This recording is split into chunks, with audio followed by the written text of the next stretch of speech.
Right.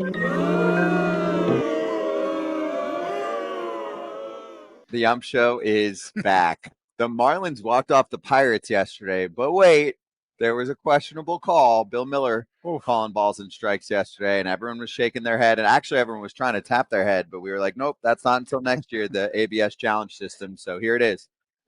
1-2. Oh, bye. Fortunate break for Dane Myers. Can he make him pay? Line drive. Center field, the base hit for Myers. Here comes Lopez. We're tied on opening day. There you go, Kratz. There's your boy. That's a strike. And then you get an extra life and you come through. Good for Dane Myers, but bad call. bad call. I get it. You know, Joey Bart caught it well. He moved the glove. Analytics would say he moved the glove well, but if you watch the video, he actually moves his whole body and moves the glove well. To me, I think that's what lost it for him. And it lost me 274 bones on my lock. Are you saying anything to Bill Miller after that, Kratzy? After he gets the hit? Yeah. Yeah, not after the pitch, because dudes miss him. After he gets the hit, oh, man, I am so pissed. I am so pissed. There's one. Brian Knight called a ball on Cody Bellinger in 18, and Cody, the next pitch, hits a grand slam. Brian Knight called every single pitch a strike the rest of the game. I think it was maybe my best framing game of all time, but we were already down by 4 runs by that time. I was so pissed, and he knew he missed the call. That's the other hard part is you get pissed because your team is now, well, in their case, tied up. Or in our case, we're losing by 4, and he knows he missed it. And so you sit there and you're like, he knows he missed it? What am I supposed to say? Let him know right away, dude. Right away when the pitch is, we're about to throw to first because the inning's over with. You're like, hey, where you got that one, dude? That's strike 3. And, you know, Miller's a feisty guy back there, but at the end of the day, now when the guy gets the hit, you're like, thank you. I would have to say something. Oh, that's when you get it. That's when you let it eat. I'm letting it eat, but I'm not turning around and yelling at him. I'm letting it eat ahead of time. And Bill Miller is not the most talkative during game. Off the field, awesome. Super talkative. On the field, yeah, nope, missed it. Yeah, 100%. Nope, wasn't there. Borderline. And you're like, say something more. I don't want to overreact, but I think we all know that Pittsburgh needs every win that it can get.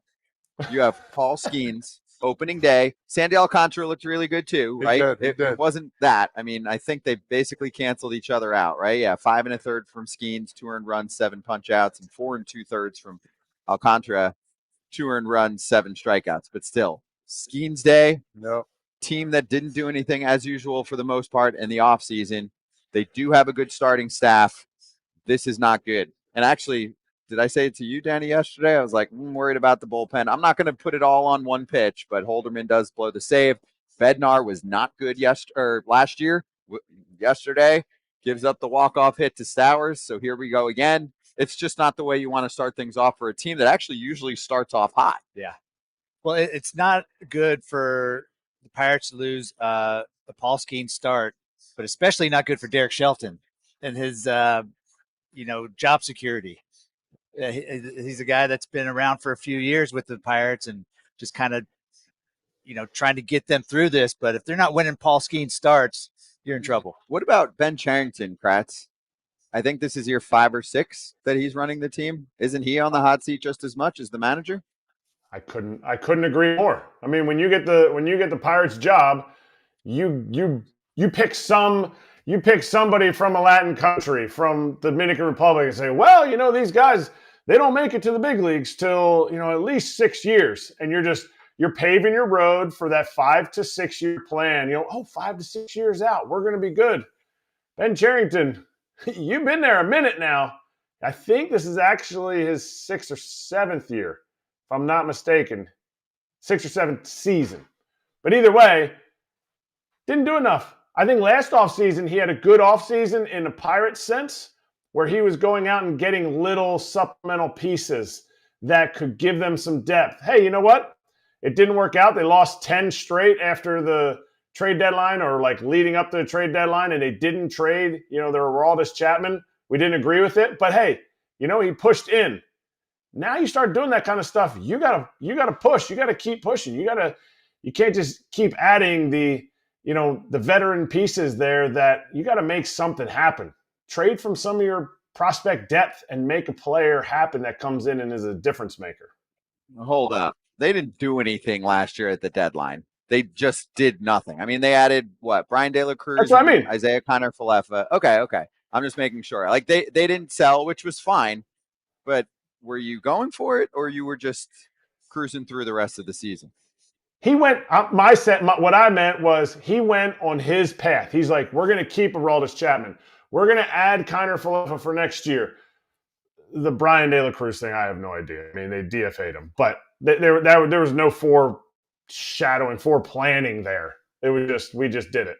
To me, that was their plan. And to me, if you're gonna say, well, I got a 5-year plan, that was a bold move in the Pirates' landscape of player development, because it's nothing compared to what, to me, I think they need to do.